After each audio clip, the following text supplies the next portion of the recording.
हमारे बच्चों के साथ जो प्रॉब्लम्स हैं उनसे हमारा एक्चुअली कैसे एक डायरेक्ट कनेक्शन है, ये अलग बात है। वो हमारे बच्चे हैं इसलिए कनेक्शन है, वो एक अलग बात है।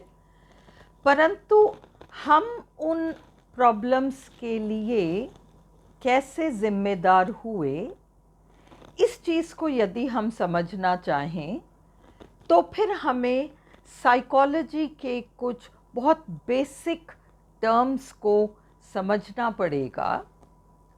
उनमें से एक टर्म है ट्रांसफरेंस। ट्रांसफ़र करना। दूसरा टर्म है स्क्रीन और तीसरा टर्म है प्रोजेक्शन। हमें ये तीनों टर्म्स समझनी पड़ेंगी, तब जाकर हम समझ पाएंगे कि जो भी हमारे बच्चों के साथ हो रहा है उसमें हम कैसे ज़िम्मेदार हैं और हमें एक्चुअली उसमें क्या करना पड़ेगा। हमसे पहले की कोई जनरेशन, उससे भी पहले की कोई जनरेशन, सारी जनरेशन्स की इन्फॉर्मेशन हमारे अंदर है। क्योंकि जैसा कि हमने बहुत शुरुआती वीडियो में ही देख लिया था कि हम उन पेन ड्राइव्स की तरह हैं, तो हमारे अंदर सारा का सारा इन्फॉर्मेशन स्टोर्ड है, जिसको कि चाहे वो बीमारी हो, चाहे किसी भी तरह की बात हो, डॉक्टर्स जो एक टर्म यूज़ कर देते हैं कि जेनेटिक है, हर चीज़ को वो जेनेटिक बता देते हैं। उस जेनेटिक को ही हम दूसरे शब्दों के माध्यम से समझ रहे हैं। मेडिकल टर्मिनोलॉजी में वो जेनेटिक है और वो बीमारी वगैरह इस तरह की चीज़ों के लिए वो जेनेटिक टर्म यूज़ करते हैं। कुछ आदतें जेनेटिक होती हैं, कई चीज़ें जेनेटिक होती हैं। उसी तरह से लाइफ प्रॉब्लम्स, लाइफ सिचुएशंस, वो भी जेनेटिक ही हैं, पर साइकोलॉजी में उनका नाम जेनेटिक ना देकर ये वाले टर्म्स यूज़ हुए हैं, क्योंकि साइकोलॉजी पूरी तरह से इस चीज़ को समझाती है। और क्योंकि साइकोलॉजी इस चीज़ को समझाती है, इसलिए इसमें कुछ बेसिक टर्म्स हैं। एक्चुअली ट्रांसफरेंस, स्क्रीन और प्रोजेक्शन, हम इन तीनों टर्म्स को एक तरफ रख दें और हम एक और चीज़ को थोड़ा सा मोटा मोटा समझ लें कि हमारा जो माइंड है, हम सोचते हैं कि यहाँ जो है वही हमारा माइंड है। वो सच नहीं है। सारे साइंटिस्ट्स इस बात को साबित कर चुके हैं, सारे साइकोलॉजिस्ट्स इस बात को साबित कर चुके हैं, और हम खुद अपनी भाषा में बोलते हैं कि किसी के पेट में क्या है हमें क्या पता। मतलब यहाँ से व्यक्ति क्या सोचता है और किसी के पेट में क्या है क्या पता। कहने का मतलब है कि जो चीज़ यहाँ पर आती है, मतलब हमें समझ में आ रहा है कि हमने आज ऐसा सोचा या हमने आज ऐसा महसूस किया, केवल इतनी सी हमारी सच्चाई नहीं है। इसके अलावा हमारी एक बहुत बड़ी सच्चाई है, और वो सच्चाई ये है कि हमारे माइंड का एक ऐसा पोर्शन है जिसको कि हम अनकॉन्शियस कहते हैं। माइंड के हमारे 4 पार्ट्स हैं। एक है कॉन्शियस। कॉन्शियस में वो सब कुछ है जो हमें पता चलता है, आज मैंने ऐसा सोचा, आज मैंने ऐसा फील किया, ये सब कॉन्शियस है। एक और पोर्शन है सबकॉन्शियस, जिसकी मैं अभी बात नहीं करूंगी। तीसरा है अनकॉन्शियस, और उस अनकॉन्शियस का बहुत बड़ा इम्पोर्टेंस है हमारी लाइफ में, क्योंकि जितनी भी चीज़ें हमें इस लाइफ टाइम में टैकल करना है, जितनी भी बातें हैं जिन्हें हमें इस जीवन काल में देखना है, हम पेन ड्राइव हैं और हम इस जीवन काल में इतने इस तरह की एक लाइफ को फेस करेंगे, ऐसी हमारी लाइफ रहेगी। वो जो इन्फॉर्मेशन है वो सारा अनकॉन्शियस माइंड में है, और वो अनकॉन्शियस माइंड में जो है हमारे बच्चे के अनकॉन्शियस माइंड में जो जाएगा, माँ 9 महीने बच्चे को कोख में रखती है और उन 9 महीनों के दौरान माँ जो भी महसूस करती है, 9 महीनों में होता क्या है, फाइल्स एंड फोल्डर्स माँ और फादर से रिलेटेड सारे ट्रांसफ़र हो रहे हैं बच्चे में। बच्चे के अनकॉन्शियस में वो सारा जाएगा जो उस बच्चे को इस लाइफ टाइम में फेस करना है। सब कुछ जो मदर के अंदर इन्फॉर्मेशन है, 9 मंथ्स में उस माँ ने जो भी महसूस किया, फादर ने जो भी महसूस किया, वो सारी चीज़ें प्लस कुछ जेनेटिक इन्फॉर्मेशन बच्चे में जाती हैं, और वो मदर के फीलिंग्स के माध्यम से, फादर के फीलिंग के माध्यम से, भले ही फादर बच्चे को कैरी नहीं कर रहे, मदर की बॉडी कैरी कर रही है, परंतु फीलिंग्स के माध्यम से, क्योंकि हस्बैंड वाइफ का और अन्य परिवार के सदस्यों का एक एनर्जेटिक इंटरैक्शन तो है। मैं किसी से कुछ कहती हूँ, कोई मुझसे कुछ कहता है, किसी के कहने की वजह से मैंने कुछ फील किया, मैंने कुछ कहा तो किसी और ने फील किया। ये सारी चीज़ें एनर्जी की बातें हैं, ये सब वो माँ रिसीव करती है और माँ के माध्यम से बच्चे के अंदर ये इन्फॉर्मेशन जाता है। इसलिए बड़े बूढ़े कहते थे प्रेग्नेंट औरत को कि अच्छा सोचा करो, अच्छा फील किया करो, अच्छी चीज़ें देखो, अच्छा पढ़ो, धर्म की बातें पढ़ो, पाठ पढ़ो। ये सब चीज़ें जो भले घर में दंगे मचाते हों या कई बार रिश्तेदार अनप्लेजेंट भी रहते हैं, कुछ भी स्थिति रहती हो, जानबूझकर कोई कुछ नहीं करता, पर परिवार होता है तो 10 तरह की बातें होती हैं परिवार में। कभी अच्छी बातें होती हैं, कभी लड़ाई झगड़े होते हैं, कभी क्लेश होता है, कभी मनमुटाव होता है, पर वो सारा इन्फॉर्मेशन, सारा बैकग्राउंड इन्फॉर्मेशन उस बच्चे के पास जा रहा है और ये बच्चे का अनकॉन्शियस बनेगा। ट्रांसफ़र हम कर रहे हैं एज पेरेंट्स। तो ये तो रहा अनकॉन्शियस माइंड, जिसके बारे में हमें कुछ नहीं पता, पर उस अनकॉन्शियस माइंड का बहुत बड़ा इम्पोर्टेंस है, क्योंकि हमारे बच्चे में वो सारा इन्फॉर्मेशन जो चला गया वो बच्चा इस लाइफ में देखेगा। अनकॉन्शियस माइंड बहुत बड़ी चीज़ होती है, उसमें थोड़ा सा पोर्शन जो ये बच्चा इस लाइफ टाइम में देखेगा, सारे फाइल्स एंड फोल्डर्स जो पेन ड्राइव में है वो अनकॉन्शियस माइंड में भी है। पर इस जीवन काल में क्या क्या चीज़ें देखनी पड़ेगी, वो छोटा सा हिस्सा, अनकॉन्शियस के इतने बड़े हिस्से में से छोटा सा हिस्सा इस जीवन काल में सिलेबस बनकर बच्चे के सामने आएगा, और वो सिलेबस डाउनलोड होना शुरू हो जाता है जब से बच्चा माँ की कोख में आता है। माँ के फीलिंग्स के माध्यम से, फादर के फीलिंग्स के माध्यम से वो सारी इन्फॉर्मेशन बच्चे के अनकॉन्शियस में चला जाता है। तो इस तरीके से एक पेरेंटल कनेक्शन बच्चे के साथ बन जाता है फीलिंग्स के माध्यम से। उसमें कई सारी चीज़ें हैं, उसके बारे में एक अलग वीडियो है जिसे आप देख सकते हैं कि माइंड मदर का कैसे काम करता है। अगर इस तरह की फीलिंग्स रही हैं लड़का लड़का तो उसका क्या रिज़ल्ट होता है।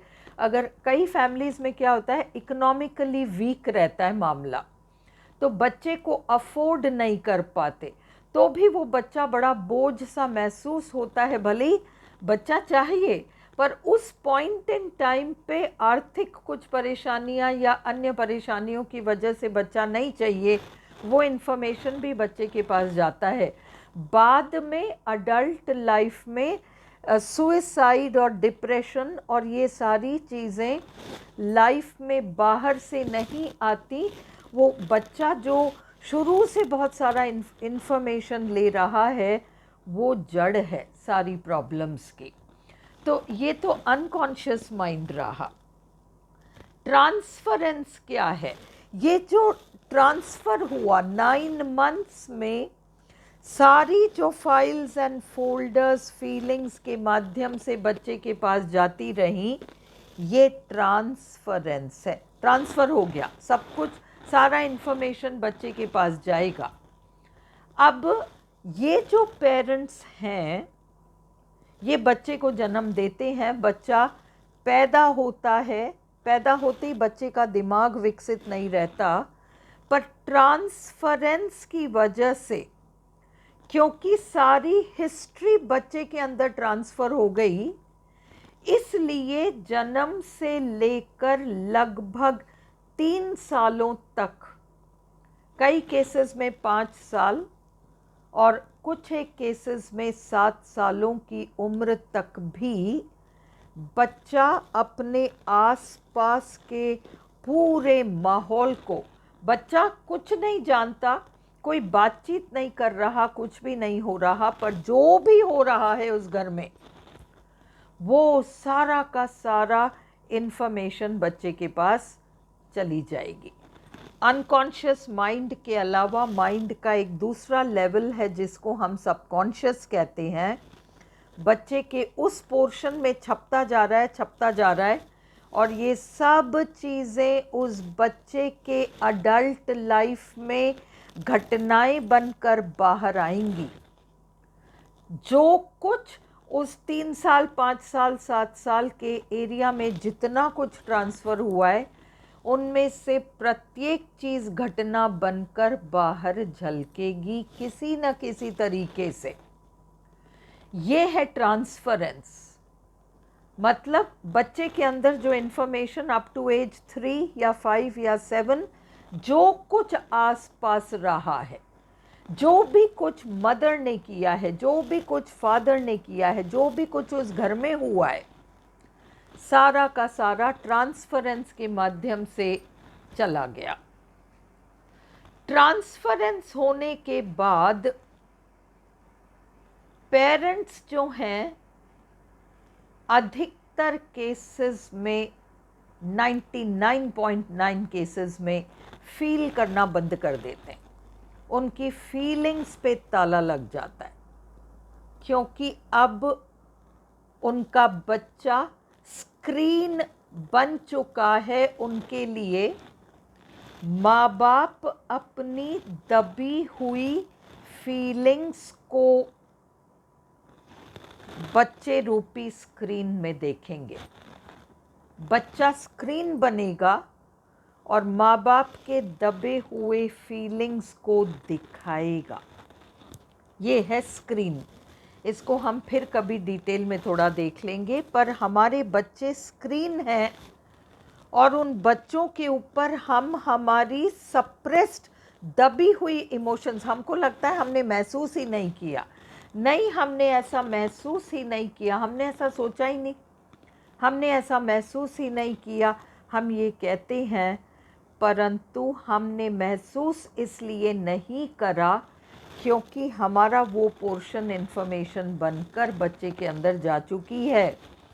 अब हमारा बच्चा उसको फील करेगा, दंगा मचाएगा, विरोध करेगा, और हम समझ नहीं पाएंगे कि ऐसा क्यों कर रही है या क्यों कर रहा है। ये है स्क्रीन। प्रोजेक्शन। प्रोजेक्शन साइकोलॉजी का टर्म है। हमारे अंदर की चीज़, यानी पेन ड्राइव के अंदर की चीज़ स्क्रीन पर प्रोजेक्ट होती है। पेन ड्राइव में सारा इन्फॉर्मेशन है, उसको कंप्यूटर में हम लगाते हैं और कंप्यूटर चलाते हैं, तो क्या होता है, पेन ड्राइव के अंदर जो फाइल्स एंड फोल्डर्स हैं वो स्क्रीन पर फ्लैश होते हैं, प्रोजेक्ट हो गए। जैसे सिनेमा देखते हैं तो प्रोजेक्टर रूम पीछे है और सिनेमा का स्क्रीन सामने है। प्रोजेक्टर तो पीछे है, किसी और कमरे में प्रोजेक्टर है, वहाँ से प्रोजेक्ट हो रहा है और स्क्रीन पर दिखाई दे रहा है। तो प्रोजेक्ट कहीं से हो रहा है, दिखाई कहीं और पड़ रहा है, यही बात है। हमारे अंदर से प्रोजेक्ट हो रहा है, दिखाई हमारे बच्चों के ऊपर पड़ रहा है, ये सत्य है। तो प्रोजेक्टर्स तो हम हैं, प्रोजेक्शन हमारे अंदर से हो रहा है और स्क्रीन हमारे बच्चे हैं, उन पर हमें जो उनकी कहानी दिखाई पड़ रही है वो उनकी कहानी है ही नहीं, वो हमारी कहानी है। और हम कहते नहीं, हमने ऐसा महसूस ही नहीं किया, हम नहीं हमने महसूस ही नहीं किया, मैंने फील ही नहीं किया। पर हमने फील किया हो या नहीं किया हो, पता हो या नहीं पता हो, हमारे इमोशनल पार्ट ने बहुत फील किया है। और यही इन्फॉर्मेशन हमारे अंदर के प्रोजेक्टर से हमारे बच्चे रूपी स्क्रीन पर जाता है। और जब बच्चा शोर मचाता है और अपने किसी दुखड़े को हमारे सामने प्रस्तुत करता है, तो फर्स्ट काम है कि हमको पहचानना है कि वो स्क्रीन है और हम प्रोजेक्टर हैं। हम उनके दुख को उनका दुख, उनकी परेशानी को उनकी परेशानी समझकर उनको सलाह देते रहें, तू ऐसा कर, तू ऐसा कर, तुम ऐसा करो, तुम ऐसा करो, प्रॉब्लम ठीक नहीं होगी। आप जो सलाह दे रहे हैं उसको, वो सलाह आप बरसों पहले अपने आप को दे चुके हो और वो सलाह भले ही यहाँ से आपको बहुत सही लगी, उस सलाह से आपका मन बहुत मरा है, आपको पता ही नहीं है। आप इनकार करते रहे, नहीं मैंने महसूस नहीं किया, मेरा कोई मन नहीं मारा मैंने। पर सच ये है, इस सच को जब तक हम कबूल नहीं कर पाते तब तक हम अगले स्टेप पर नहीं जा पाएंगे। फर्स्ट थिंग हमें मानना है कि प्रोजेक्टर हम हैं, स्क्रीन बच्चे हैं। और अगर बच्चा कुछ कह रहा है और हमें लग रहा है कि क्या कह रहा है और हम सलाह कुछ और दे रहे हैं उसको, वो सलाह ही जो हमने अपने आप को देकर अपना मुंह बंद कर लिया कई सालों पहले, वो सलाह ही हमें बहुत महंगी पड़ी है। और हमारे ही अंदर का कोई हिस्सा उठकर आज हमारा सामना कर रहा है कि ये तूने क्या किया। तो हमारे बच्चे हमारा ही पोर्शन है, हमारी कंटिन्यूएशन है हमारे बच्चे।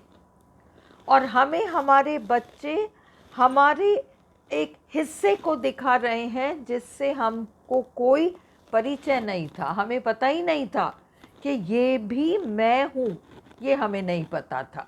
इस चीज़ को कहीं हमें थोड़ा गहराई से समझना पड़ेगा।